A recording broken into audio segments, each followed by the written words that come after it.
இப்போ சமீப காலமாக மத்தியில் இருக்கிற அமைச்சர்களுக்கெல்லாம் கொஞ்சம் கொழுப்பு அதிகமாகிவிட்டது. அது நம்ம ஊரில் நெய்யை சாப்பிட்டு போய் டெல்லியில் உட்காந்துருக்கிற ஒரு அம்மா வெறும் தயிர் சோறு மட்டும் சாப்பிட்ருந்தா அவ்வளோ கோபம் வராது. கொஞ்சம் நெய்யும் அதிகமாக சாப்பிட்டுட்டு மக்கள் ஓட்டு பெறாமலே ஒரு மந்திரி டெல்லியில் உட்காந்து கொண்டிருக்கிறது. நிர்மலா சீதாராமன் பாருங்கள், அவ்வளோ அழகாக சொல்கிறாங்க. இதுதான் மக்களுடைய மனசு எவ்வளோ இருக்குது பாருங்க. காரணம், அந்த அம்மையாருக்கு கூட நான் பார்லிமெண்ட்டு எனக்கு ரொம்ப வேண்டியவர்கள். எனக்கு என்னென்னா, நம்ம ஊருக்காரங்க மந்திரியாக இருக்கிற போது நான் ஒரு முறை பாராளுமன்றத்தில் மிக பெருமையாக அந்த அம்மையாரை பற்றி பேசினேன். We are proud to say that Tamil Nadu has given 6 finance ministers to this country, from R.K. Shanmugam Chettiar to Madam Nirmala Sitharaman என்று சொல்லி ஒவ்வொரு பேராக சொன்னேன். ஆர்கே சண்முகம் செட்டியாருக்கு பிறகு ஒரு டிடி கிருஷ்ணமாச்சாரியார், டிடி கிருஷ்ணமாச்சாரியாருக்கு பிறகு சி சுப்பிரமணியம், ஆர் வெங்கட்ராமன், ப சிதம்பரம், அடுத்து நிர்மலா சீதாராமன் வந்திருக்கிறார். இந்தியாவினுடைய பட்ஜெட்டை போடுகிற மூளை தமிழ்நாட்டுக்காரனுக்குத்தான் இருக்கிறது என்று நான் பார்லிமெண்ட்டில் சொன்னேன். ஆனால் இப்போ போயிருந்தேன்னா கொஞ்சம் வேற மாதிரி சொல்லியிருக்க வேண்டியிருக்கும். ஏனென்று சொன்னால், அந்த அம்மையார் இந்த பார்லிமெண்ட்டுக்கு இங்கே நிற்கணும்னு ஆசைப்படுது போல தமிழ்நாட்டில். இங்கே சிவா அவர்களும் சிவகுமார் அவர்களும் சட்டமன்ற உறுப்பினர்கள் எல்லாம் இந்த மாநிலத்தினுடைய நிலைமையை எடுத்து சொன்னார்கள். மத்தியிலே மோடி உட்கார்ந்து கொண்டிருக்கிறார். மோடியினுடைய அரசு 10 ஆண்டு காலம் ஆட்சியில் இருந்திருக்கிறது. இந்த 10 ஆண்டு காலமாக மோடி சாதித்தது என்ன? அவர் இந்திய குஜராத்தினுடைய முதலமைச்சராக இருக்கிற போது அவர் பேசிய பேச்செல்லாம், இன்னும் சொல்ல போனால் கலைஞரும் முதலமைச்சராக இருந்தார், மோடியும் முதலமைச்சராக இருந்தால். ஆனால் உலகத்தில் சிவாஜி கணேசனை விட பெரிய நடிகை ஒரு தொண்டன்னா அது மோடியை தவிர வேறு யாருக்கும் இல்லை. தலைவர் கலைஞர் இடத்துல சொல்லுவார் தலைவர், அப்பொழுது குஜராத் சீஃப் மினிஸ்டராக இருக்கிற மோடி, நான் சொல்கிற கொள்ளு பேசுறதுக்கெல்லாம் ஆதரவு தெரிவித்து பேசுவார்யா, உயரத்தாழ் என்னுடைய ஃபாலோவர் என்று சொல்லுவார். இன்னும் சொல்ல போனால் கலைஞரை காலை தொட்டு கும்பிட்ற மாதிரி கும்பிடுவாராம். அதே பிரதமர் மோடி இன்றைக்கு பிரதமரான உடனே என்ன செய்கிறார்? சொன்ன முதலமைச்சர்களுக்கு மாநிலங்களுக்கு உரிமையை வழங்குகிறாரா? சிவா அழகாக சொன்னாரே, சிவகுமாரன் சொன்னாரே, இந்த புதுவை மாநிலத்துக்கு மாநில அந்தஸ்து வேண்டும் என்று பார்லிமெண்ட்ல நானும் சிவாவும் பேசணும். காரணம் என்னவென்று கேட்டால், இது நீண்ட நாள் கோரிக்கை. ஆனால் இந்த மாநிலத்தில் பிஜேபி அது செய்யாததற்கு என்ன காரணம்? யாராவது ஒருத்தர் அனுப்பி மொத்தமாக இருக்கிற பணத்தை பூரா சுரண்டிக்கிட்டு போவதற்கு ஒரு லெப்டினன்ட் கவர்னர் இங்கே தேவை. இங்கே கூட சிவா அவர் சொன்னார், டைரக்ட் எலெக்ஷன் வேணும். டைரக்ட் எலெக்ஷன் கூட வேணாம், இன்னொன்று செஞ்சால் போதும். இந்த மாநிலத்துக்கு லெப்டினன்ட் கவர்னர் வரும்போது எவ்வளோ பணம் அவங்க கையில் இருந்தது. இப்போ நான் எம்எல்ஏ ஆகணும், நீங்கள் எம்எல்ஏ ஆனோன்னு கணக்கு கேட்குறீங்களே, எம்எல்ஏ ஆன தேதியில் எவ்வளோ உன்னுடைய வரவு, எவ்வளோ செலவு, உன் குடும்பத்தாரனுடைய சொத்து எவ்வளோன்னு விளவும் கேட்குறீங்களே. அதற்கு பிறகு ஆட்சி முடிஞ்ச பிறகு அதிகமாக சேர்த்தா டிஸ்ப்ரப்போர்ஷனட் கேஸ் என்று போட்டு வழக்கு போடுறீங்கள. ஆனால் அதே போல் கவர்னர்லாம் கூட விட்டுடலாம். இந்த லெப்டினன்ட் கவர்னர்கள் இருக்கிறார்களே, இந்த புதுவை மாநிலத்தில் கவர்னராக வந்தவர்கள் வருவதற்கு முன்பாக எவ்வளோ சொத்து இருந்தது, கவர்னர் பதவி முடிஞ்சு போகிற போது எவ்வளோ சொத்து இருக்குது அப்படின்ற ஒரு கிளாஸை கொண்டு வந்தாலே இந்த பணம் பூரா எங்கே இருக்கிறது என்று மக்களுக்கு தெரிந்துவிடும். நான் சவால் விட்டே சொல்கிறேன், இந்த மாநிலத்தினுடைய பணம் பூரா கவர்னராக சுருட்டிக்கிட்டு போகிறாங்க. அவங்க மேலே கேஸ் போட முடியாது, கணக்கு கேட்க முடியாது.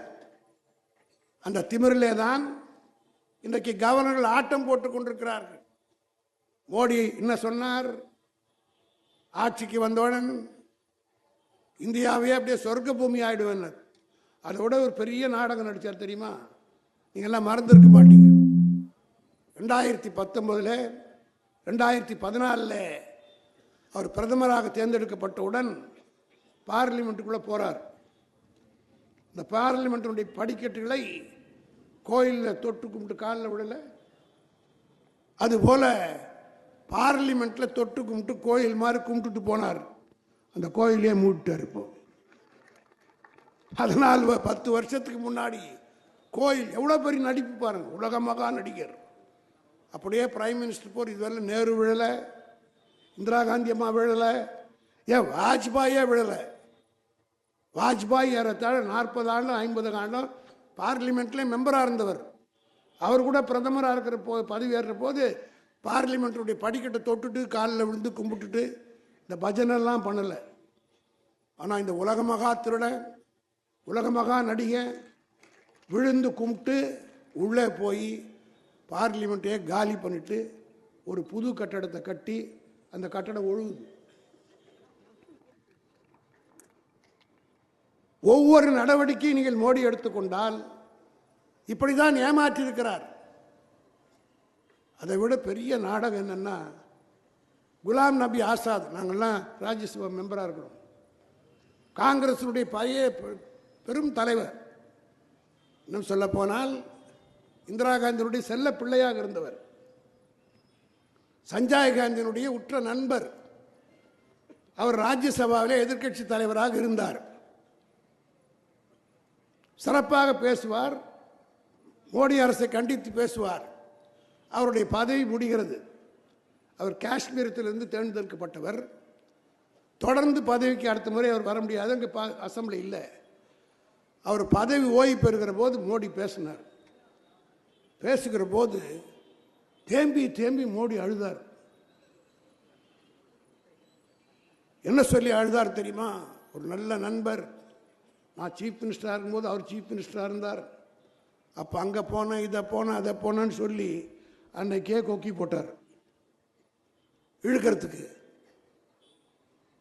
நாங்கள்லாம், நானும் சிவா கிட்ட சொன்னேன், இவன் ஓவராக நடிக்கிறான், ஏதோ பண்ணுறான் இந்த ஆள் இந்த வலையில் விட போகிறான் இந்த தொப்பி காரணம் என்னன்னா அவ்வளோ பெரிய குள்ளா போட்டான்.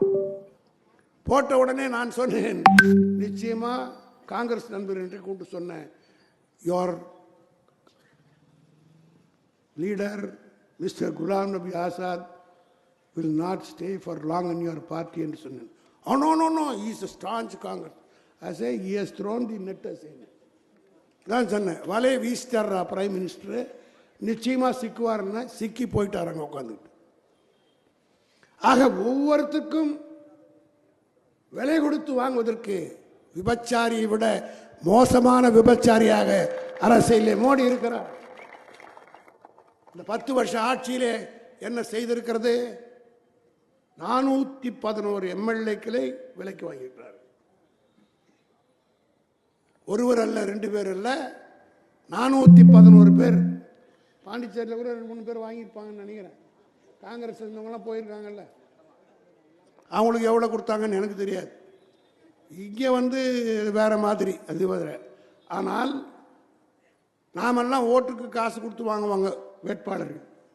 பல கட்சியில் எலெக்ஷன் அப்போ போவாங்க, கையெடுத்து கும்பிடுவாங்க, ஓட்டும் கேட்பாங்க, சில இடத்துல காசும் கொடுத்து ஓட்டு வாங்குவாங்க. ஆனால் உலகமகா ஜித்தர் நம்முடைய மோடி அவர், நான் ஏன்டா யான் எதற்கு வெயில் அலையணும், எவன் ஜெயிச்சு வரானோ அவனுக்கு போய் காசை கொடுத்து தூக்கிட்டு போடுறது இது என்றவர் மோட சாப்பிட்றண்டி. உலகத்திலேயே உலக அரசியலில் கற்றுக் கொடுத்தவர் ஒருவர் உண்டு என்று சொன்னால் அது நரேந்திர மோடி என்பதை நான் தெளிவாகவே சொல்ல விரும்புகிறேன். இல்லைன்னு சொல்கிறோம். நேரு செஞ்சாரா? லால் பகதூர் சாஸ்திரி செய்தாரா? இந்திரா காந்தி அம்மையார் செய்தார்களா? வாஜ்பாய் செய்தாரா? ஐகே குஜரால் செய்தாரா? மன்மோகன் சிங் செய்தாரா? ஆனால் இந்த நரேந்திர மோடி தான் எம்எல்ஏக்கள் ஜெயிச்சு வந்தா அவர்களை ரொம்ப ஈஸியாக பர்ச்சேஸ் பண்ணி இந்த 6000 கோடி இப்போ பிடிச்சிருக்காங்களா கணக்கு தெரியுமா உங்களுக்கு? 2 நாட்களுக்கு முன்னாலே சுப்ரீம் கோர்ட்டில் ஒரு தீர்ப்பு வந்திருக்கிறது. 6000 கோடிக்கு மேலாக பிஜேபி தேர்தல் நிதி என்றல்ல கட்சி நிதியாக வசூல் பண்ணியிருக்கு. இதுக்கு கணக்கு விடுறான்னு கேட்டான். இப்போ மாட்ட போகிறாங்க. எந்தெந்த எம்எல்ஏ எவ்வளோ வாங்கினா, யார் யார் குஜராத் எம்பிக்கள் எவ்வளோ வாங்கினாங்க, குடும்பத்தையே பிரிக்கிறான் அந்த ஆள். இங்கே மாத்திரம் இருக்கிற கவர்னர் யார், அவங்க அப்பா காங்கிரஸ் இருக்கிறாரு, பொண்ணு இங்கே இருக்குது. அது ரொம்ப வசதி சில பேருக்கு. ஒருத்தர் அங்கே விட்டுறது, ஒருத்தர் இங்கே விட்டுறது. எவன் ஆட்சி வந்தாலும் ரூலிங் பார்ட்டி நான் தான் சொல்லிக்கிறேன்.